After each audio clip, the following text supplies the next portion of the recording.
All right, so we're just going to pick up right where we left off with this second example. So this is sort of our cardioid example. And we have this sort of interesting point at the angle pi over 2. We have this sharp corner. You know, in theory, you could say, well, you know, it sort of is flattening out, I guess, kind of. I mean, it's just doing a thing here. So maybe that should be a horizontal tangent line. It's actually going to end up as one of our vertical tangent lines, one of our undefined points. And the key here that would maybe help you catch it at this stage, right, is, so recall, for horizontal tangent, you need a 0 divided by a non-zero. So the issue at pi over 2, right, dy dx, we know it's going to be 0 up top. But if I put it into the bottom, so the bottom, of course, is this long extended 2 sine squared, this kind of horrible thing. So 2 times sine squared pi over 2 minus 2 times cosine squared pi over 2 minus 2 times sine pi over 2. So, like, nobody wants to have to, like, expand all this out. Like, sub these points in. This is just sort of annoying. Nevertheless, we're not in it for the glory. We're in it just for the work. We just love doing the work here. So sine at pi over 2, right? Sine at pi over 2 should be positive 1. So sine squared is 1. So this should be 2 times 1. Cosine at pi over 2 is 0. 0 squared is 0. So then that's 2 times 0. Minus sine at pi over 2, we just said, is 2 times 1. So what's happening here? Well, this is 0, but then this is 2 minus 2. This is divided by 0, right? 0 on the bottom, it means this is not going to go for our horizontal lines. I probably should have to sort of model good behavior and sort of good solving things. I probably should have double-checked this into the other ones. I just didn't, from laziness and the fact that I knew that they were fine. They seem like they kind of check out on the graph. So I guess only out of a sense of overconfidence did I sort of ignore it. If you want, you can sort of double check them. They're going to be okay, right? They're going to work.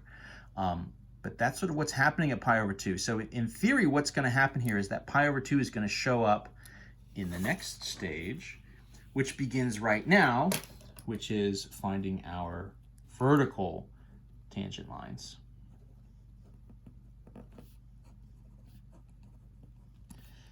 So that means dy dx becomes, right, something divided by 0. I want the bottom to be 0. So I want, so what was the bottom here is 2 times sine squared theta minus 2 times cosine squared theta minus 2 times sine theta. I want that whole mess to equal 0. This is probably the point where you're like, I don't want to have to even like think about that at all, really. And I would say that's totally fair. This doesn't really seem great. How are you supposed to approach this? And the answer is, as always, I guess there's a number of different ways. Probably the easiest thing to do is, and the strategy here is, you get sine squared here and you have sine here. Let's just like use our Pythagorean identity, right? Cosine squared should be the same thing as 1 minus sine squared. So at the very least, if I do that and I do that substitution, 2 sine squared theta minus 2 times the quantity 1 minus sine squared theta minus 2 times sine theta. At the very least, if I do that, everything there is in terms of sine. So that's a win in as much as I at least only have one trig function to worry about. If I expand this, right, so then this is 2 sine squared theta.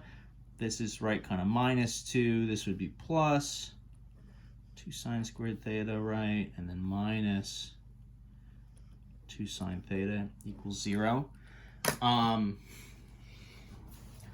what I'm going to do here is, so let's combine like terms. This is actually going to give us something that looks like, so this is 2 and 2, so this is 4 sine squared minus 2 sine to the 1 minus 2 equals 0. So this actually looks kind of like a quadratic, right? This would kind of be like 4u squared minus 2u minus 2 equals 0, right? I mean, that's actually kind of what it looks like. So this is like u is equal to sine of theta. So maybe let's just like ignore the signs for a second. Let's just do some algebra stuff and some factoring. Right? Is this factorable? You know, everything here is kind of divisible by 2. So maybe 2 comes out.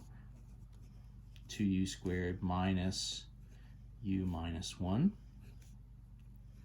is 0. I'm going to kind of cut to the chase here. This is going to factor. This would be kind of a 2u and a regular u, and then the only way for this to happen would be kind of plus 1 and minus 1. So this is 1 and this is 1.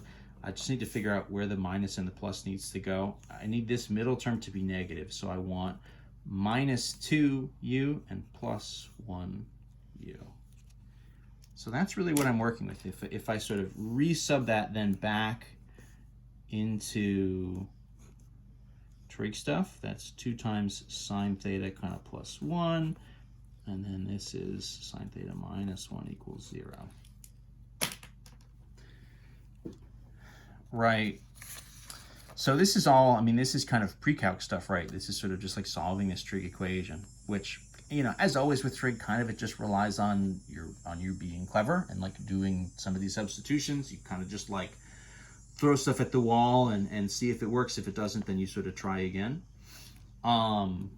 This is going to get us a couple different angles, right? So sine theta minus 1 equals 0. So that means sine theta is 1. That's our angle, right? Pi over 2. So that's the one that we had before, right? That's sort of where we picked this one up, our pi over 2.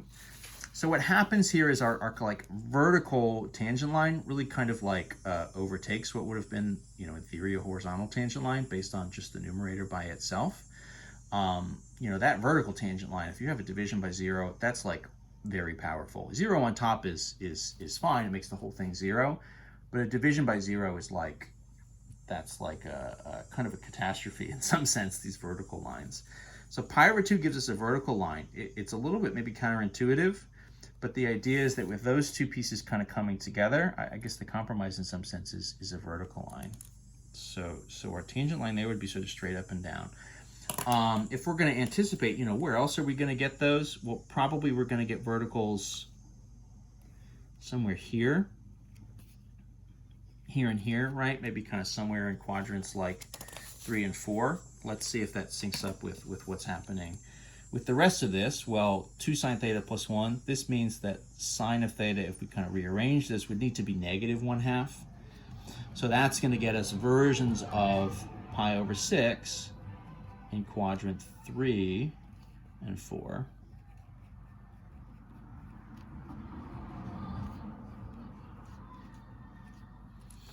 And that would be sort of our last steps there. So our other vertical lines are going to kind of come, you know, what would have been kind of our pi over 6 is here in quadrant 3 and quadrant 4. If I had done a larger or better sketch, it might be a little bit more clear where all that stuff is coming from.